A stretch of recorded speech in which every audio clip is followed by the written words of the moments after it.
quick update for Ricos Nano Challenge. Quite a few things actually have changed from last time, but I'm pretty sure I missed the monthly update.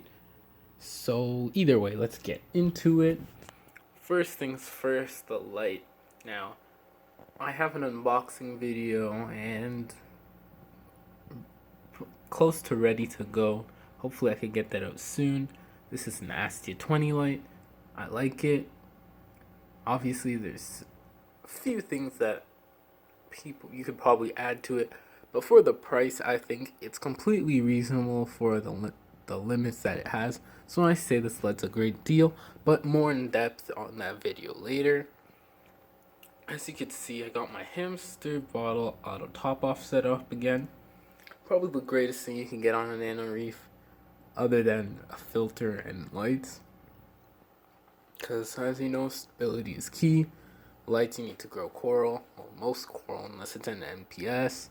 You need flow, which I get from the filter, and this just helps with the stability. And if you ever need to, you can just caulk out of it if you're going with some SPS heavy tank. I will probably end up getting some more SPS later on, but I'm not sure if I'll get them by the end of this challenge, because I do want to do acros, but I just don't think my tank's ready for it yet, mainly because I'm still adjusting with this auto top off, and might need to use caulk, which I don't currently have right now. So my Montepore I've had for since the near the beginning of this challenge, but then it had slow tissue narcosis, or whatever, and it started to recede. But now you can see it's concrusting the part that I glued it onto, so it's doing fine. This is the other frag that I had of the coral before it started to die back. So I got 2 frags and they're starting to recover, which is good, which is also why I have hopes of keeping SPS. I also got a bird's nest coral recently, and boy do bird's nest corals grow fast. Like, basically all the tips of the branches, see how they're splitting? They used to be little nubs, and now they're actually like starting to branch. Like, bird's nest corals grow insanely fast for an SPS. Way fat. To me, I'd say it's faster than my Montepore, but obviously there could be other factors. Xenia growing like crazy, like usual. And as you can see, I also have a cup here full of it. And now my Blastos. I actually have 2 here. Actually, the whole intent was to have like this whole side covered in Blastos. Here's kind of like a mini mushroom garden. And then I just wanted this acan to grow out, but that would obviously take a long time.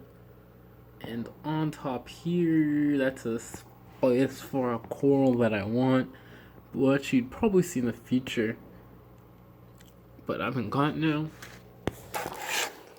My Cytofaster started to bleach, and then I stopped it because, as you can see, my light is off-centered right now.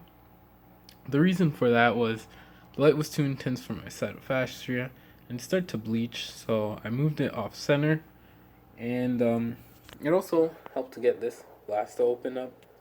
I find this blasto right here much higher light than the other 2 blastos, the regular blastos I had, because when I had it under shade, it didn't open up. But once I got it under more intense light, as you can see here, and since it's like off center, it's kind of close to under, not like really intense, but I'd say this blasto much prefers probably at least medium light compared to these guys, which are perfectly fine with low light. So that's another interesting thing that happened. So yeah, I don't think there's much else to talk about. Oh, well, of course my fish. He's been great. Honestly, I can't tell if he grew much. He looks almost the same size. I guess it's really hard to notice growth unless you take a before and after picture, but he's been constant, pretty small. I've seen other people's clownfish and they get quite a bit bigger than mine has been so far. But from what I understand, that the clownfish doesn't get fully grown until its whole face turns black. Now, its face has been turning black slowly, more and more black slowly over time. So that's a really cool development. So eventually, by the end, my clownfish face should actually be pure black. And now, as you can see, it's also a misbar. Clownfish, I didn't notice that. I just picked the clownfish out the smallest, because 5-gallon pico. So I wanted the smallest clownfish I could get.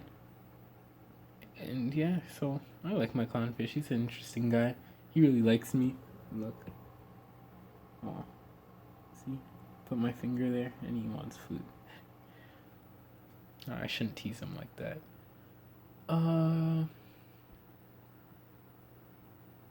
Yeah.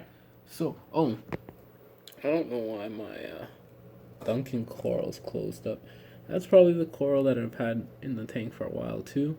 And it's grown a lot. It's grown 2 new heads. And the heads have grown quite significantly. So that's good. Oh, and also for this blasto right here. Oh well. Either way, I thought this head at the bottom left was gonna die because when I bought it, because it was gaping open and it was like leaking fluid out or whatever. Like you could see the slime or whatever coming out of it. But it actually has recovered, and it's actually growing over the old skeleton now. So it's almost fully recovered, which is really impressive. I actually never expected it to make a full recovery. I expected just to have these heads here and the head down there. The head up there and the head down there, but I didn't expect that one right there to still be alive. Then the blasto here. This purple one looks good. You don't really get to see it that much though because it's at the side. I was really hoping that I could grow more stuff on the side. And yes, I do need to clean the glass. It's full of the little spin robes or whatever. The filter feeders. Now, I have a ton of spin robe, guys, in my tank. And that's mainly because I don't clean the glass too often. And also, I actually clean it medium frequency, I'd say. But also because I don't run a skimmer, I'd say that's the main reason why. And because I don't run a skimmer, there's a ton of dissolved stuff in the water column for these guys to eat. I also have like this red sponge here. Now he hasn't been doing the best. I've had it for a while and it's grown, but I think it's receding now because I have it in too high flow and too high light. So maybe I should try and take care of that sponge. It's actually an interesting sponge. And I also have a ton of sponges in my filter. You probably won't. Let's see. Might not be able to see them, but let's give it a try.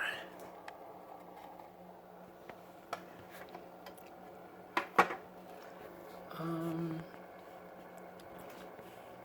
you know what? Use this. There. All that is sponges in my filter. So yeah, I have quite a nice diversity just growing in there. Interestingly, so yeah.